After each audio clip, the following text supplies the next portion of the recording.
je déclare ouverte la journée Vive le train pour la planète. À vous de jouer, les amis. Au sein de la filiale du groupe ferroviaire qui s'appelle Gare à Connexion, le mot d'ordre c'est City Booster, c'est de voir comment on est aussi un City Booster pour inclure et être inclusif sur toute la diversité de ces mobilités décarbonées. Donc il y a beaucoup de sujets en ce moment vis-à-vis des vélos, vis-à-vis des trottinettes, mais demain il y aura aussi sans doute des quadricycles beaucoup plus légers que les voitures électriques qui font 2 tonnes. Et la gare, il faut qu'elle soit à l'écoute de tout ça pour voir comment l'inclure. Chaque année, en moyenne, il y a un Européen sur 20 qui fait face à un événement extrême.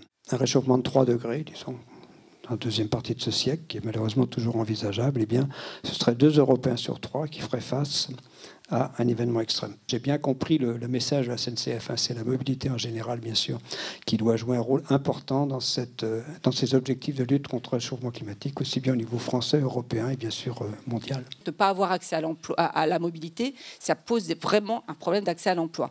Donc, notre ambition, c'est de développer ces différents types de mobilité qui ne sont pas les mêmes pour chacun, on n'a pas tous les mêmes besoins, pour que le train devienne cette colonne vertébrale autour de laquelle les mobilités bas carbone vont pouvoir vous permettre de vous déplacer demain. Je travaille dans le conseil sur l'environnement et les problématiques de développement durable. Et donc je suis ici, j'ai été invité par le groupe SNCF et nos partenaires avec qui on travaille au sein du groupe pour participer à ces conférences. Ah ben là, c'est Jean Jouzel, donc c'est une pointure. Il dit ce qu'il a déjà dit. Moi, j'ai travaillé beaucoup sur les gaz à effet de serre. Et voilà, il est là, il dit, ben voilà, maintenant ça arrive. Ce qu'on avait prévu arrive. Donc je pense que ça sensibilise, mais il faut continuer.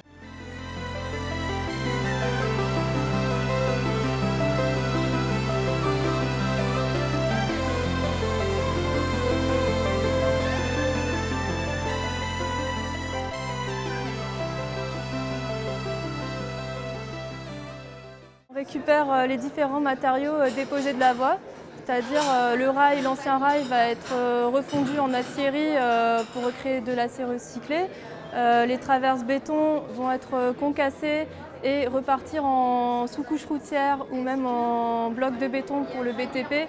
Et potentiellement, ça pourrait devenir du béton recyclé si le concassage est suffisamment bien fait. Le ballast peut être aussi recyclé en sous-couche routière, mais on favorise de plus en plus le réemploi ferroviaire, c'est-à-dire remettre le ballast qui n'est pas trop usé en voie. Alors, la boutique Eco, c'est un site de don d'objets interne à la SNCF. C'est un peu le bon coin gratuit.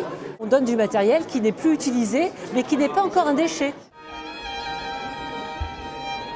Je suis contente de fabriquer mon jus.